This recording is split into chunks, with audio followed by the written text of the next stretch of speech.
प्रभु की स्तुति हो, परमेश्वर का धन्यवाद हो। आइए प्रिय हम प्रार्थना करेंगे। महान जीवित प्रभु आपकी स्तुति करते हैं इस समय के लिए। राजाओं के राजा, प्रभुओं के प्रभु, सर्वशक्तिमान परमेश्वर, आपका धन्यवाद। हर बात के लिए धन्यवाद करते हैं। आप हमेशा हमारे साथ भले रहे हैं, उसके लिए धन्यवाद करते हैं। प्रभु आपकी वाणी सुनने जाते हैं, आप हमसे बात करिए मेरे प्रभु। धन्यवाद के साथ प्रार्थना प्रभु यीशु के नाम से मांगते हैं, आमीन। एक भजन गाएंगे, उसके बाद हम प्रभु की वाणी सुनेंगे। मसीही जिंदगी आनंद की जिंदगी है, जिसका दाता यीशु मसीह जी। मसीही जिंदगी आनंद की जिंदगी है, जिसका दाता यीशु मसीह जी।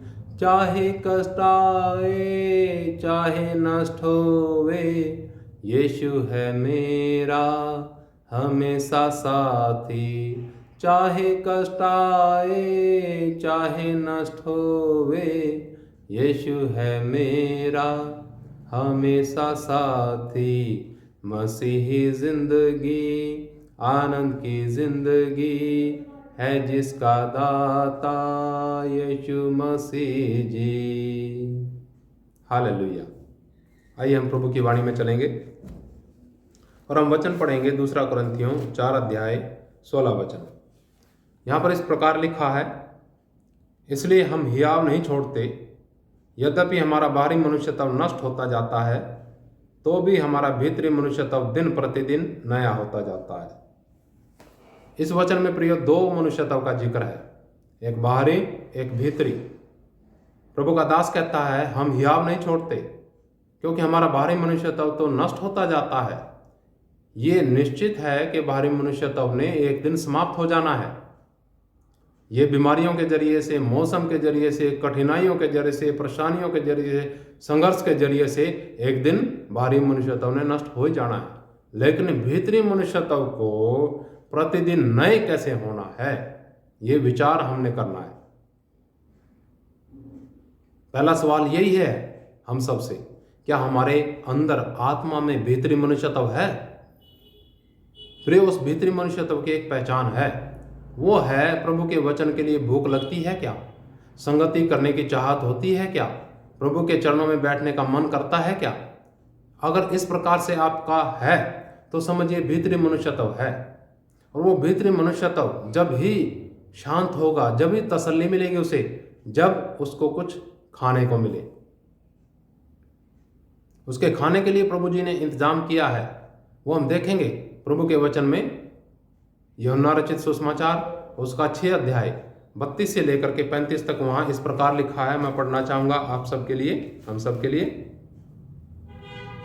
लिखा है यहां पर इस प्रकार से, यीशु ने उनसे कहा, मैं तुमसे सच सच कहता हूं कि मूसा ने तुम्हें वह रोटी स्वर्ग से न दी, परंतु मेरा पिता तुम्हें सच्ची रोटी स्वर्ग से देता है। क्योंकि परमेश्वर की रोटी वही है जो स्वर्ग से उतरकर जगत को जीवन देती है। तब उन्होंने उससे कहा, हे प्रभु, यह रोटी हमें सर्वदा दिया कर। यीशु ने उनसे कहा, जीवन की रोटी मैं हूं, जो मेरे पास आता है वह कभी भूखा ना होगा, और जो मुझ पर विश्वास करता है वह कभी प्यासा ना होगा। जिस भी व्यक्ति के अंदर भीतरी मनुष्यत्व है, जैसा मैंने अभी बताया, उसको भूख लगेगी, उसको प्यास होगी, उसको संगति करने की चाहत होगी। वो चाहेगा कि प्रभु का वचन पढ़े।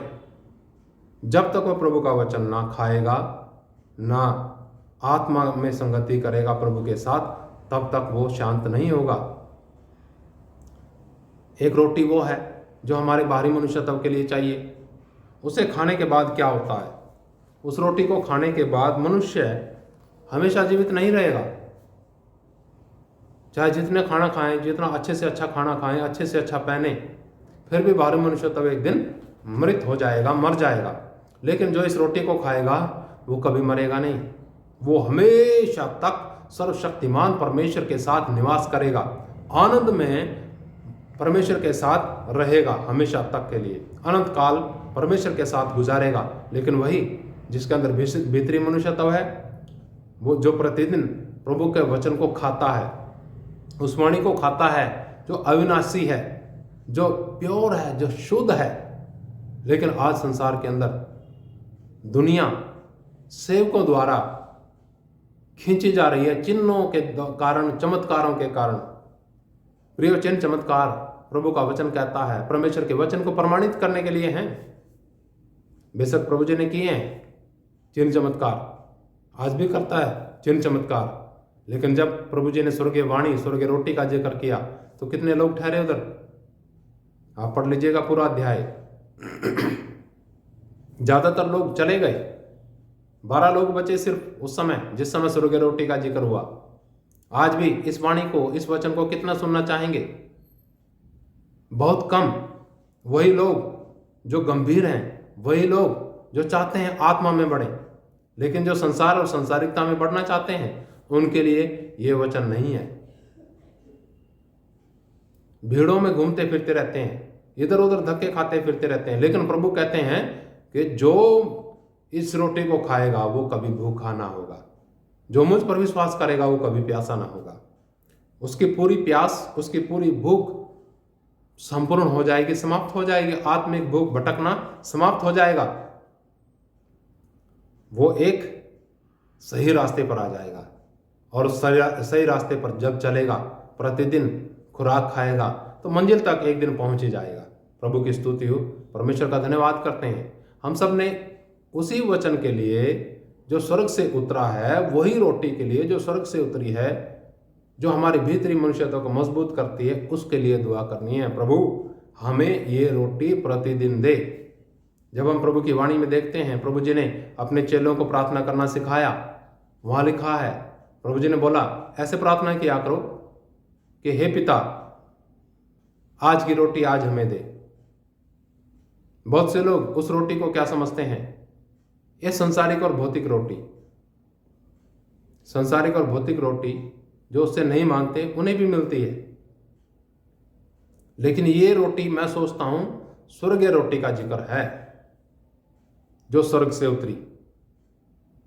वो रोटी नहीं जो मूसा ने खिलाई, जिसे लोगों ने खाया और नष्ट हो गई।